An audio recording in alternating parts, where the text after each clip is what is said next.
Hello my dear students, कैसे हैं आप लोग। आई होप कि आप अच्छे ही होंगे। सो बेटा, आज हम जो पढ़ने वाले हैं उस चैप्टर का नाम है excretory product and their elimination. ठीक है। So excretory product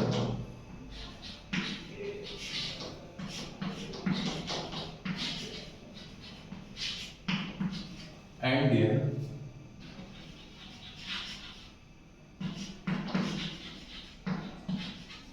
elimination.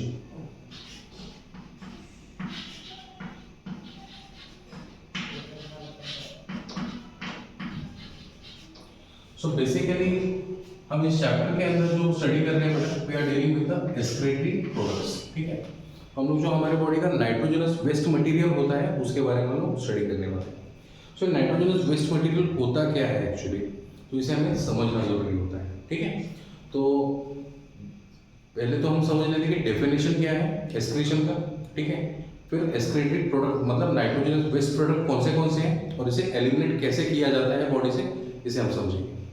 सो जान लीजिए एक्सक्रीशन का मतलब क्या होता है।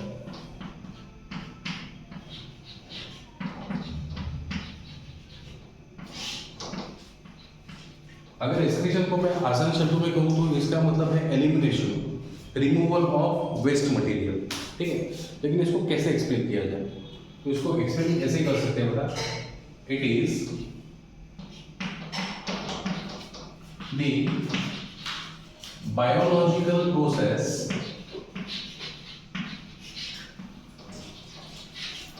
it is the biological process in which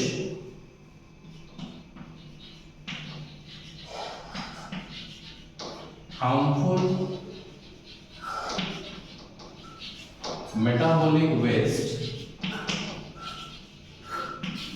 in which harmful metabolic waste like ammonia, urea and uric acid is removed from the body।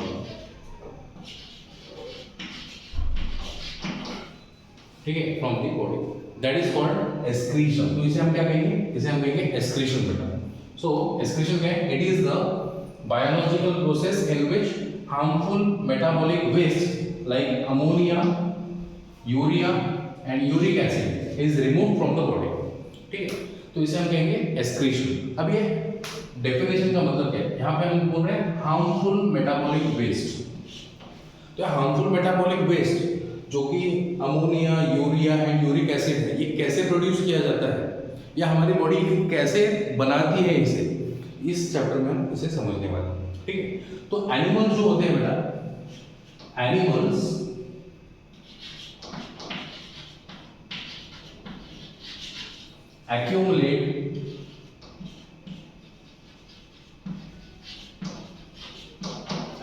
accumulate these nitrogenous waste, that is कौन सा nitrogenous waste बेटा, that is ammonia, urea, uric acid, then sodium, potassium, sulfate and phosphate।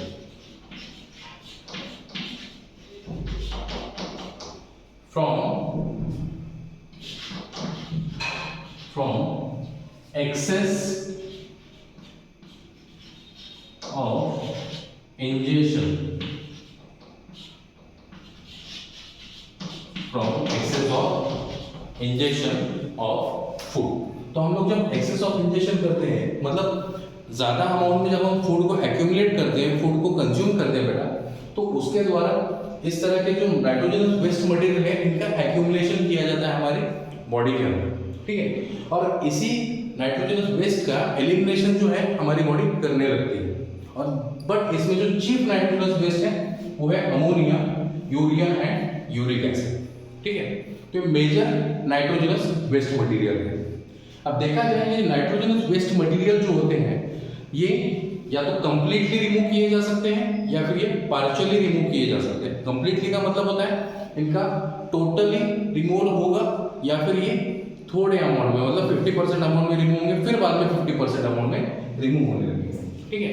तो उसे हम कहेंगे elimination या फिर excretion, ठीक है। समझ में आ रही है मेरी बात? तो अभी हम देखते हैं बेटा इससे रिलेटेड और भी इंपॉर्टेंट पॉइंट्स और उसको हम समझने की कोशिश करते हैं, ठीक है। सो अब इसमें बेटा जो अमोनिया है, ठीक है, इनमें जो अमोनिया होता है एनिमल्स में, ये अमोनिया काफी ज्यादा टॉक्सिक होता है, ठीक है। अमोनिया जो है बाकी नाइट्रोजन बेस्ड मटेरियल से ज्यादा टॉक्सिक होता है, ठीक है। तो इसे एलिमिनेट करने के लिए हमारी बॉडी को सबसे ज्यादा वाटर की रिक्वायरमेंट होती है। सो ammonia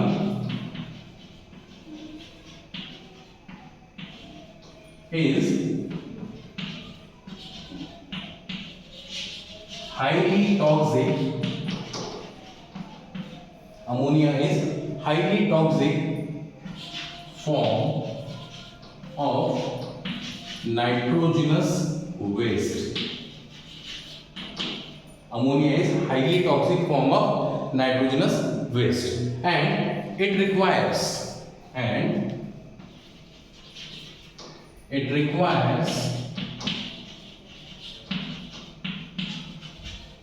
large amount of water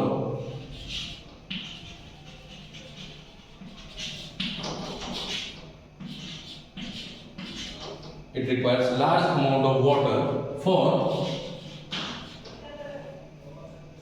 its removal. It requires large amount of water for its removal, whereas uric acid, okay, whereas urea and uric acid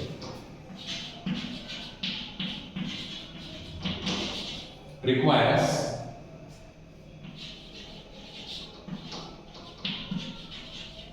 less water compared to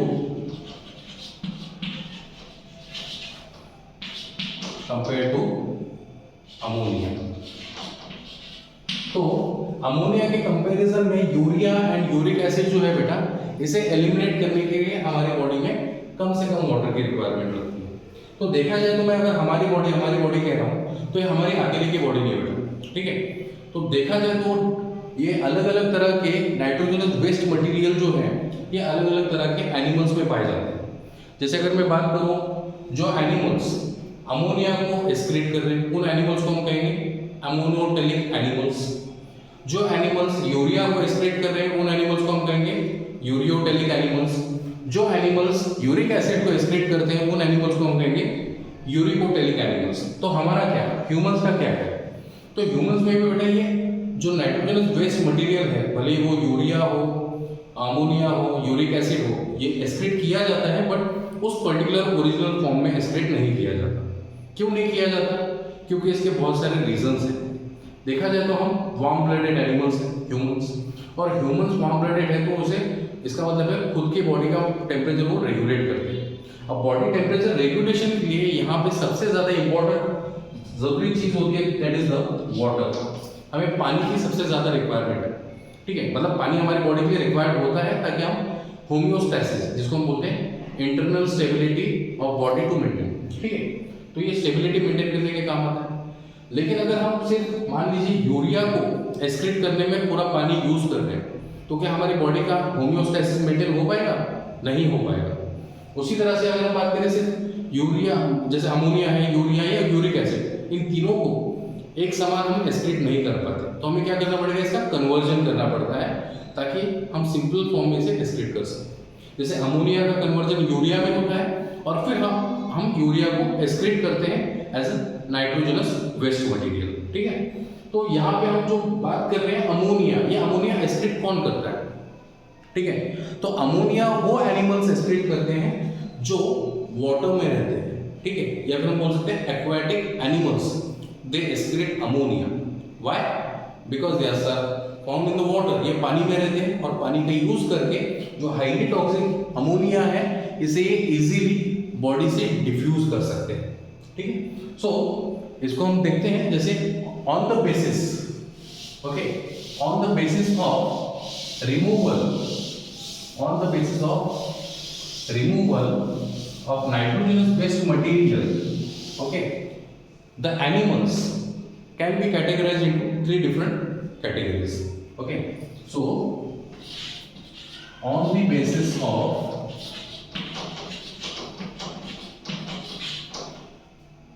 elimination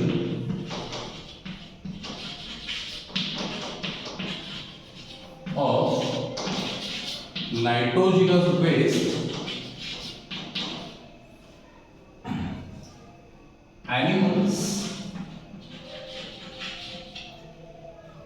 can be categorized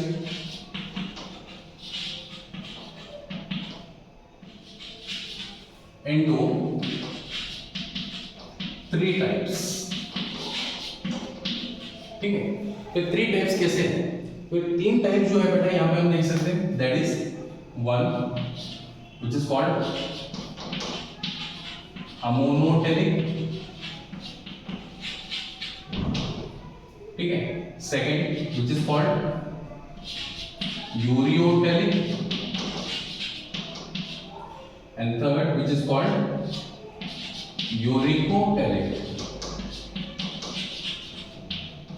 अब ये इसका मतलब क्या हो गया, ammonotelic, ureotelic and uricotelic.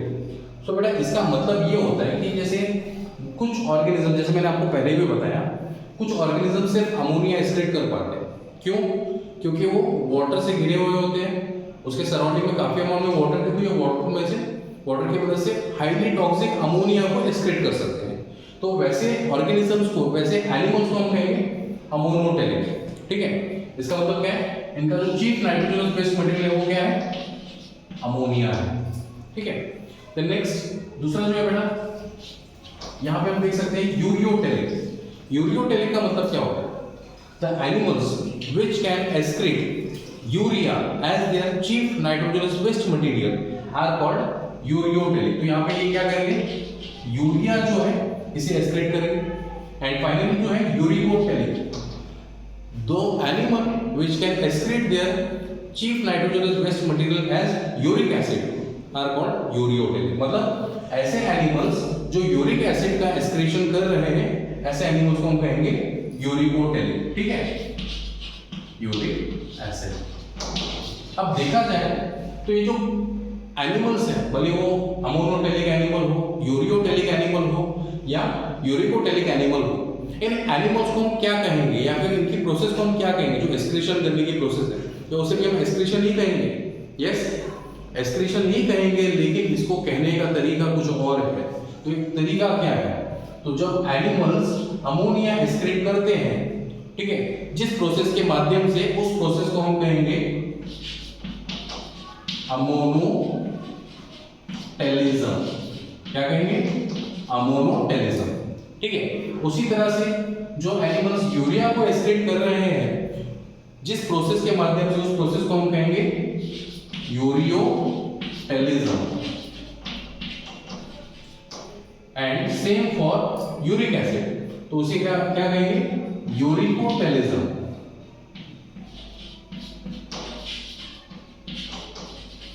Uricotelism, ठीक है। तो हम एक के बाद एक सब प्रोसेस के बारे में जान लेते हैं, ठीक है, और ये किस तरह से किया जाता है इसे भी हम जानेंगे, और कुछ इससे रिलेटेड एग्जांपल्स को हम स्टडी करेंगे, ठीक है। सो देखिए यहाँ पे आप देखिए, पहला जो हम स्टडी करने वाले प्रोसेस, उस प्रोसेस को हम क्या कहेंगे, अमोनोटेलिज्म, ठीक है। तो पहली प्रोसेस जो हम स्टडी कर रहे हैं, दैट इज द अमोनो अमोनोटेलिज्म, ठीक है। अब अमोनोटेलिज्म का मतलब क्या होता है? यस, सो इसको हम ऐसे डिफाइन कर सकते हैं बेटा, the process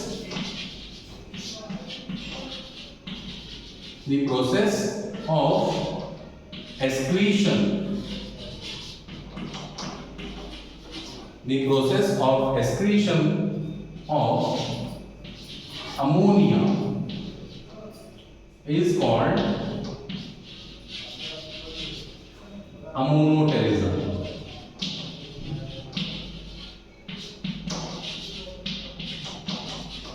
The process of excretion of ammonia is called ammonotelism, ठीक है।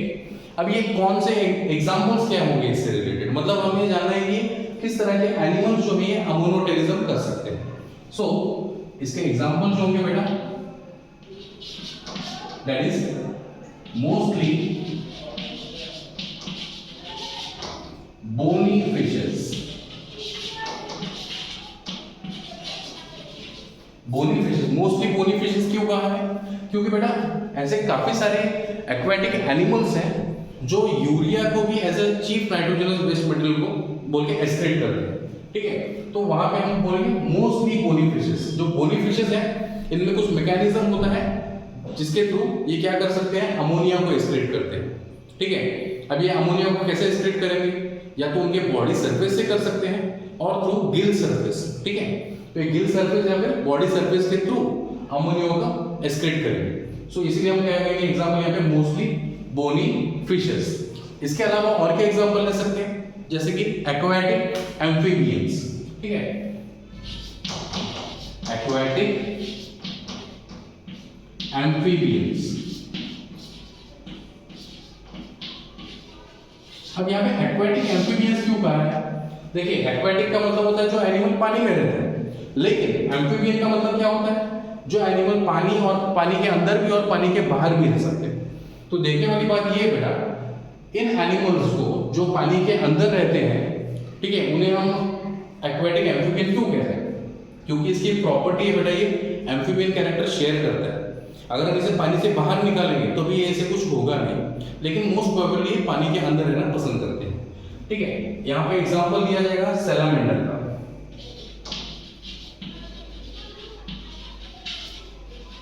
ठीक है। सैलामेंडर जो है जिसको हम एक्सोल्टल भी कहते हैं, आजकल इसके जो रीजनरेटिव कैपेसिटी है इससे ज्यादा ध्यान दिया गया है इसके ऊपर, ठीक है। तो amphibian, that is the aquatic amphibian. इसके अलावा हम देख सकते हैं स्पॉन्जेस, ठीक है। एक तरह का इन्वर्टिब्रेट है जो कि किंगडम एनिमेलिया में, ठीक है, हम पढ़ते पहला किंगडम जो पहला फाइलम जो है दैट इज फाइलम पोरीफेरा, उस पोरीफेरम्स का मेंबर है दैट इज स्पॉन्जेस। तो स्पॉन्जेस जो है ये उनके बॉडी सरफेस से क्या करते हैं, अमोनिया को एक्सक्रीट कर सकते हैं, मतलब डिफ्यूजन में थ्रू ये एक्सक्रीट कर सकते हैं। इसके अलावा और क्या होगा, सिलेंट्रेट्स, ठीक है। इसके अलावा एग्जांपल हम ले सकते हैं सिलेंट्रेट्स। सिलेंट्रेट्स ये अनदर फाइलम है बेटा under kingdom animalia, non chordates में आते हैं। तो सिलेंट्रेट जैसे जेलीफिश है, ठीक है, हाइड्रा है, हम इनका एग्जांपल ले सकते हैं। दे आर अमोनोटेलिक, ये अमोनिया को एक्सक्रीट करते हैं as a chief nitrogenous waste material. इनके अलावा और भी एग्जांपल हम ले सकते हैं यहाँ पे मोलस्क, ठीक है। मोलस्क का मतलब क्या होता है? अब ये मोलस्क जो होते हैं या सॉफ्ट बॉडीड एनिमल्स, ठीक है। ये मोलस्क जो है वो सॉफ्ट बॉडीड एनिमल्स हैं।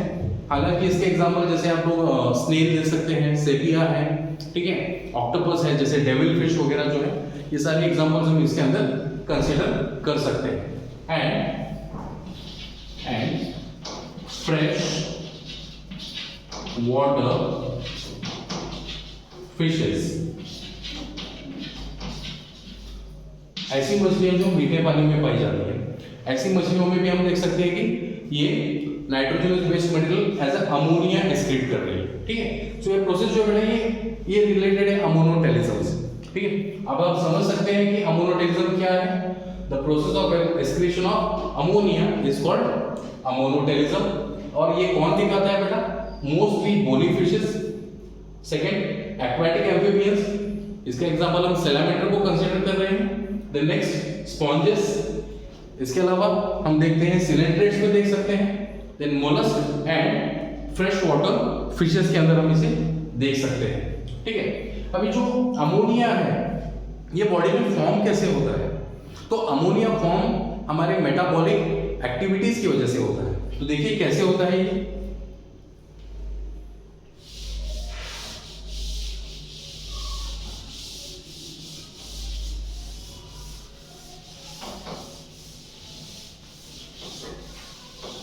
So the ammonia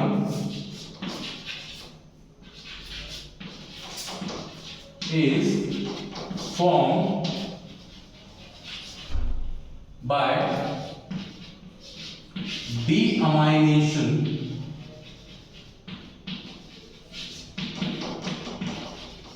of proteins। बेटा जो प्रोटीन्स हम लोग लेते हैं हमारे फूड में, अलग अलग तरह के प्रोटीन्स होते हैं। इन प्रोटीन्स का जब हम कंजम्पशन करते हैं तो प्रोटीन के ब्रेकडाउन से, ठीक है, मतलब ये ऑक्सीडेटिव डीअमाइनेशन कहा जाता है। इसे क्या कहा जाता है? ऑक्सीडेटिव डीअमाइनेशन। तो इस प्रोसेस के द्वारा क्या होता है कि प्रोटीन के ब्रेकडाउन से यहाँ पे अमोनिया का प्रोडक्शन होता है। ठीक है, और ये अमोनिया का प्रोडक्शन जो हो जाता है ये हमारी बॉडी के लिए हाईली टॉक्सिक होता है, अदर एनिमल्स के लिए भी हाईली टॉक्सिक होता है। तो इसीलिए इसे तुरंत मतलब इमीडिएटली हमारी बॉडी से एक्सक्रीट करना जरूरी होता है। Okay, so it is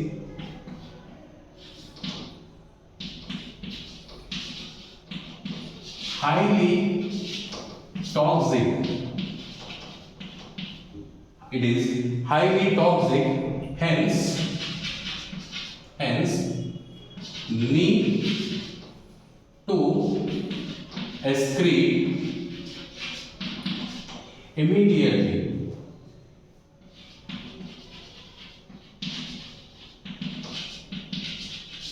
hence need to excrete immediately। तो हमको इसे एक्सक्रीट करना काफी ज्यादा जरूरी हो जाता है, इसीलिए ये उन्हीं एनिमल्स में पॉसिबल है जहां पे वाटर की अवेलेबिलिटी ज्यादा होती है।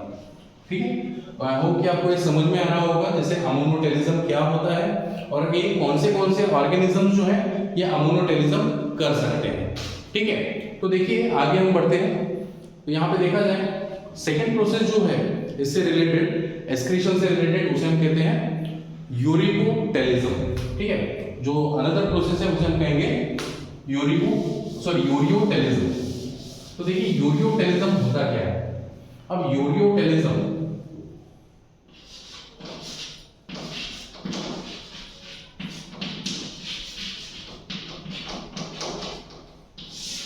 जैसे हमने अमोनोटेलिज्म को डिफाइन किया था उसी तरह से हम यूरियोटेलिज्म को भी डिफाइन कर सकते हैं।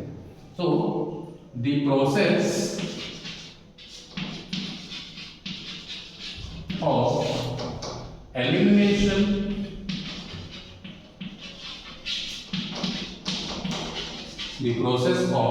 elimination of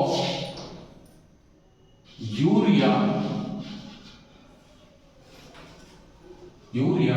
as chief nitrogenous waste from the body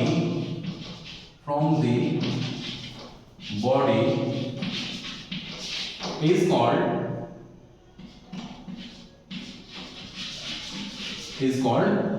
ureotelism.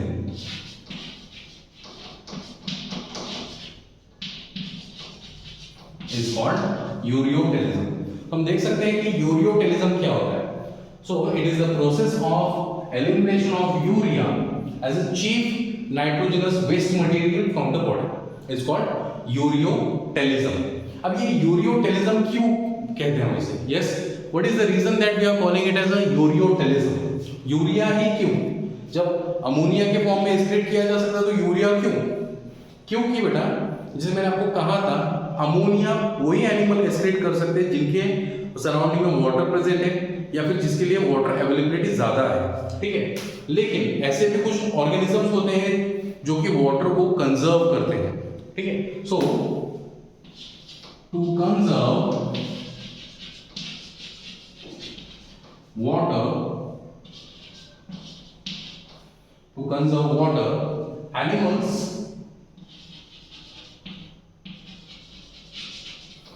can convert highly toxic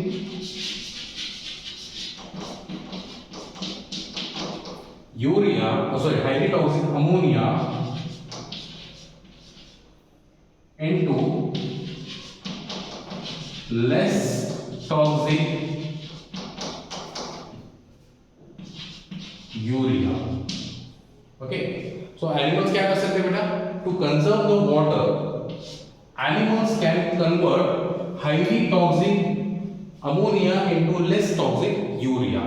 okay, which can be done by the liver. तो ये हमारा लीवर जो है यहाँ पे हेल्प करता है बेटा. तो ये क्या करेगा? ऐसे काफी सारे एनिमल्स हैं जिसके अंदर वाटर को कंजर्व करने के लिए जो हाईली टॉक्सिक अमोनिया है, इस अमोनिया का कन्वर्जन किया जाता है लेस टॉक्सिक यूरिया में. ये लेस टॉक्सिक यूरिया क्या करेगा? यस, ये लेस टॉक्सिक यूरिया इसलिए ये एक्सक्रीट इसलिए किया जाता है ताकि कम से कम पानी का इस्तेमाल करे. ठीक है. अबे कौन से एनिमल्स में देखा जा सकता है? यस, ये जनरली मैमल्स के अंदर देखा जा सकता है. ठीक है. मैमल्स मतलब स्तनधारी, या फिर हम कह सकते हैं जो एनिमल जिनके पास मैमरी ग्लैंड्स प्रेजेंट हो. ठीक है. या फिर हम कह सकते हैं टेरेस्ट्रियल एनिमल्स. टेरेस्ट्रियल एनिमल का मतलब समझते हैं? जो एनिमल्स लैंड सरफेस पे रहते हैं, ऐसे एनिमल्स को हम कहते हैं टेरेस्ट्रियल एनिमल्स. तो टेरेस्ट्रियल एनिमल्स क्या करेंगे? ये हाईली टॉक्सिक अमोनिया का कन्वर्जन लेस टॉक्सिक यूरिया में कर देंगे. और ये लेस टॉक्सिक यूरिया जो है, ठीक है, इसे हमारी बॉडी एक्सक्रीट करने लगती है. क्यों? ताकि हम लोग जो वाटर है उसका कंजर्वेशन कर सके. फाइन. सो यहाँ पे हम एग्जांपल्स ले लेते हैं बेटा इसका. तो इसके एग्जांपल्स कौन से हैं? तो इसके एग्जांपल्स जो हैं, जैसे कि हम देख सकते हैं यहाँ पे मैमल्स हैं. अब मैमल्स में हर एक तरह का मैमल जिस किसी एनिमल के ऊपर मैमरी ग्लैंड्स प्रेजेंट होते हैं, ठीक है, जो कि यंग वंस को डायरेक्टली बर्थ देते हैं, ऐसे एनिमल्स को हम कंसीडर कर सकते हैं. एक्सेप्शन भी है कुछ. ठीक है. एग लेइंग मैमल भी होता है. देन मेनी टेरेस्ट्रियल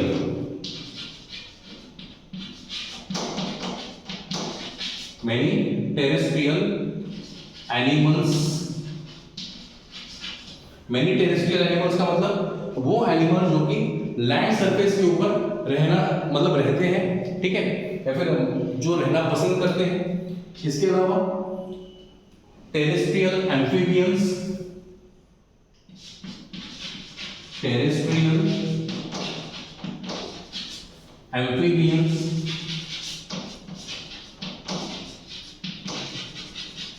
ठीक है. Then cartilaginous fishes.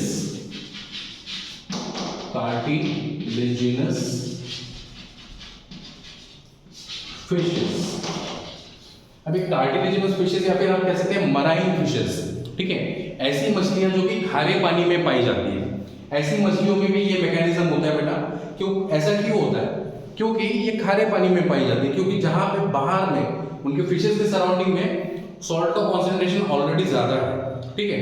तो ये हाईली टॉक्सिक मटेरियल जो है, जो कि सॉल्ट है, उसे हाईली टॉक्सिक फॉर्म में एलिमिनेट नहीं कर पाते. तो ये क्या करेंगे? इसे एलिमिनेट करने के लिए इसे लेस टॉक्सिक में कन्वर्ट करेंगे. ठीक है. क्यों ऐसा? ताकि ये ऑस्मोलैरिटी को बैलेंस कर सके, उनकी बॉडी के ऑस्मोटिक कंडीशन को बैलेंस कर सके. इसलिए ये क्या करती है? लेस टॉक्सिक यूरिया को बना के इसे एक्सक्रीट करती है. ठीक है. अब ये एक्सक्रीशन में हेल्प कौन करता है? जैसे मैंने आपको कहा लीवर. ठीक है. तो लीवर जो है बेटा हमारे बॉडी में ये एक तरह का डिटॉक्सिफाइंग ऑर्गन होता है. और ये लीवर क्या करेगा? जो हाईली टॉक्सिक अमोनिया है, ठीक है, इसका कन्वर्जन लेस टॉक्सिक यूरिया में करेगा. और ये यूरिया को हमारे एक्सक्रीटेड ऑर्गन्स तक पहुंचाएगा, जिसके थ्रू इसका एलिमिनेशन किया जाता है. ठीक है. तो हम देखते हैं इसके बारे में आगे, जैसे इसके फ्लोचार्ट के थ्रू हम इसे समझ सकते हैं. ठीक है. और भी यहाँ पे कुछ एग्जांपल हम दे सकते हैं, जैसे क्रोकोडाइल है बेटा. ठीक है. इसके अलावा हम और भी एग्जांपल दे सकते हैं, जैसे टेरापिन्स, जैसे हम टर्टल भी कहते हैं, एक्वेटिक टर्टल वगैरह जो है, इसको हम देख सकते हैं. They are suppose to excrete the urea. ठीक है. सो आई होप कि आपको ये समझ में आ रहा होगा.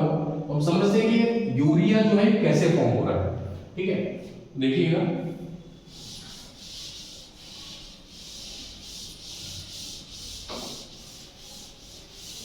सो प्राइमरी हमारी बॉडी जो है इस अमोनिया का प्रोडक्शन करती है, ठीक है।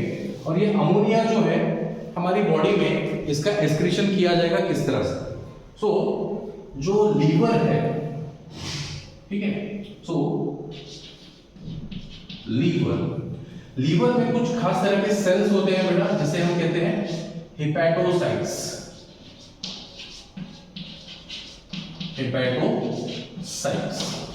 ये हेपेटोसाइट्स क्या करते हैं, ये एक तरह की साइकिल को, मतलब एक चक्र होता है जिसे ये रेगुलेट करते हैं। किस तरह की साइकिल है, इसे हम कहते हैं ऑर्निथाइन साइकिल।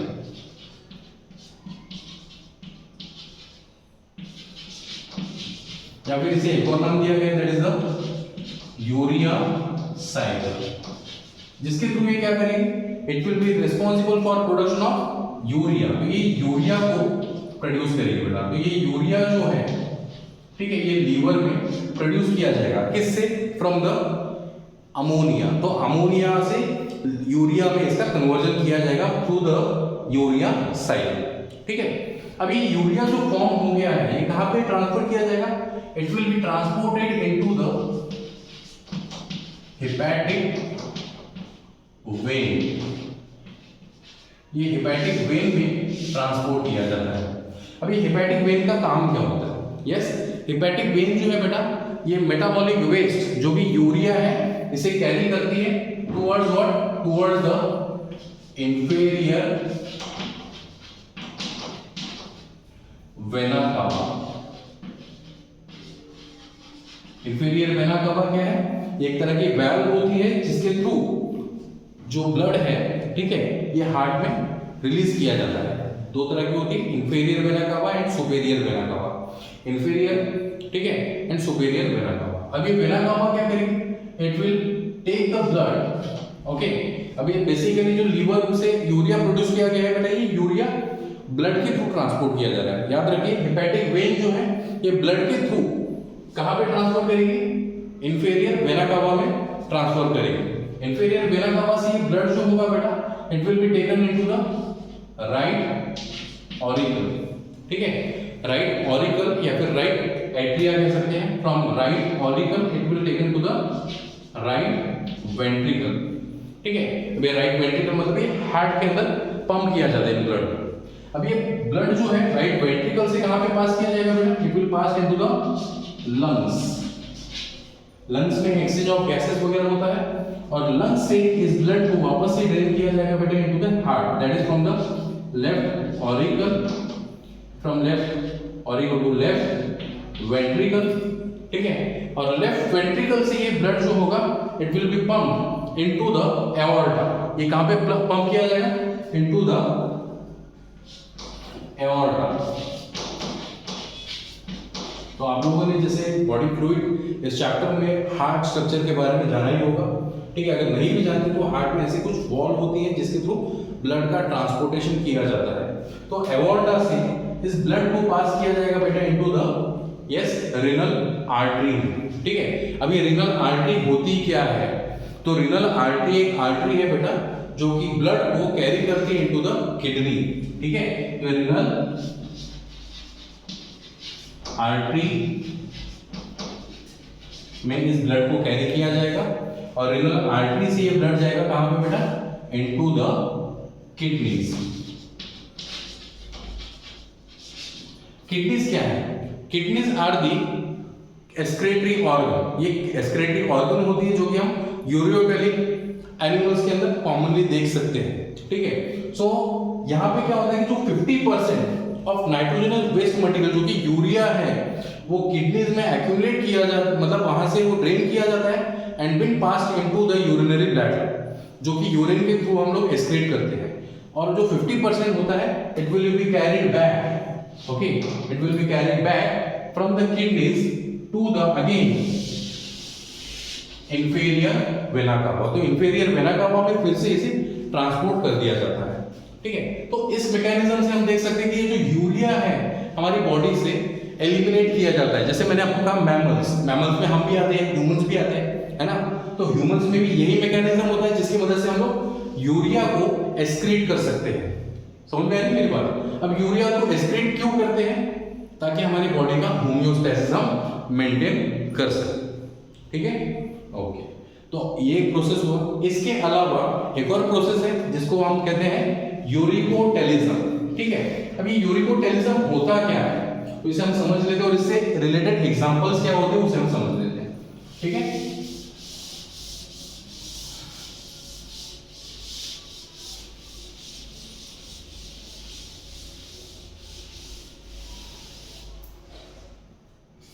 तो थर्ड प्रोसेस जो है बेटा दैट इज द यूरिकोटेलिज्म। अब देखिए यूरिकोटेलिज्म का मतलब क्या होगा? यस, यूरिकोटेलिज्म का मतलब क्या होता है? सो यूरिकोटेलिज्म मतलब क्या है? The process of elimination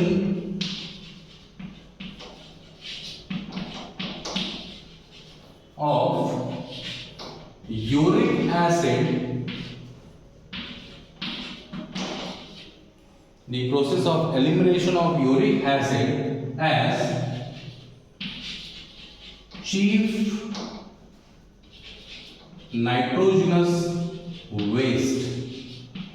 Chief nitrogenous waste is called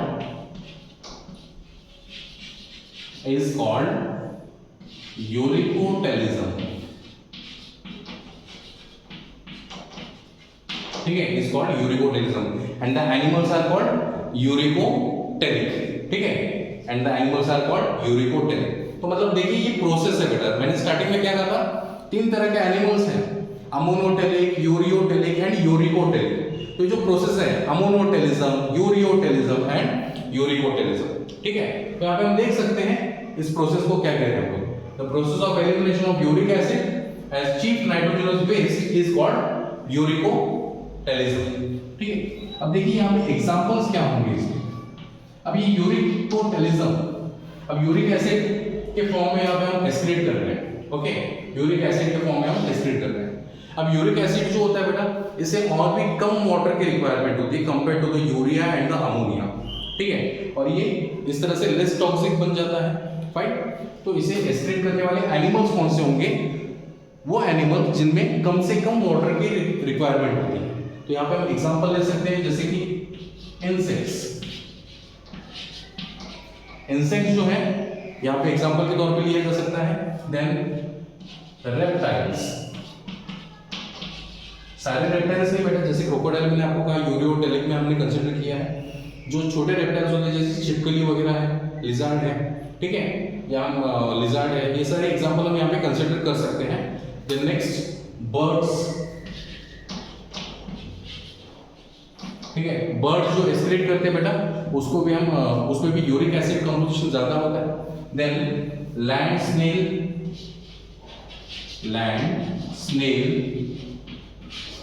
land snail Marathi में इसे गोगलगाय भी कहा जाता है। ठीक है, तो लैंड स्नेल को भी हम देख सकते हैं जो कि यूरिकोटेलिक है। फाइन, तो ये यूरिकोटेलिक एनिमल्स की कुछ एग्जांपल्स हैं। ये जो यूरिक एसिड एक्सक्रीट कर रहे हैं, ठीक है, वो कैसे फॉर्म में होता है? दे एक्सक्रीट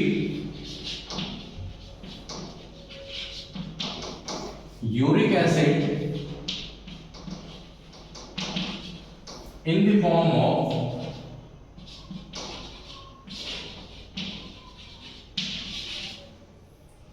pellets और पेस्ट। ठीक है, तो पेलेट्स के फॉर्म में या फिर पेस्ट के फॉर्म में एक्सक्रीट करते हैं। अभी अगर हम देखें जो पंछी होते हैं या फिर जो बर्ड्स हैं, जब बर्ड एक्सक्रीट करते हैं तो कैसा होता है बेटा? पेस्ट की तरह होता है, स्टिकी होता है। ठीक है, अब ये स्टिकी क्यों होता है? क्योंकि इसके अंदर वाटर की कमी होती है।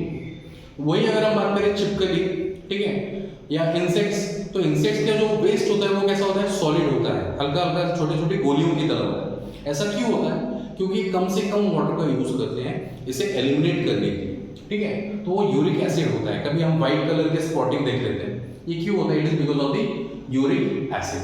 ठीक है, अब ये यूरिक एसिड का कन्वर्जन कौन करता है? ये भी लीवर करता है या फिर हेपेटोसाइट्स कहते हैं। ठीक है, कुछ कुछ एनिमल्स में जैसे अगर हम बात करें इंसेक्ट्स है, ऑर्थ्रोपोड्स है, ऑर्थ्रोपोड्स के अंदर ऐसे यूरिकोस ग्लैंड्स होते हैं जो कि हाईली टॉक्सिक यूरिया का कन्वर्जन किस में करते हैं, यूरिक एसिड में करते हैं। ठीक है, ऐसे भी कुछ एनिमल्स हैं जो कि हम देख सकते हैं।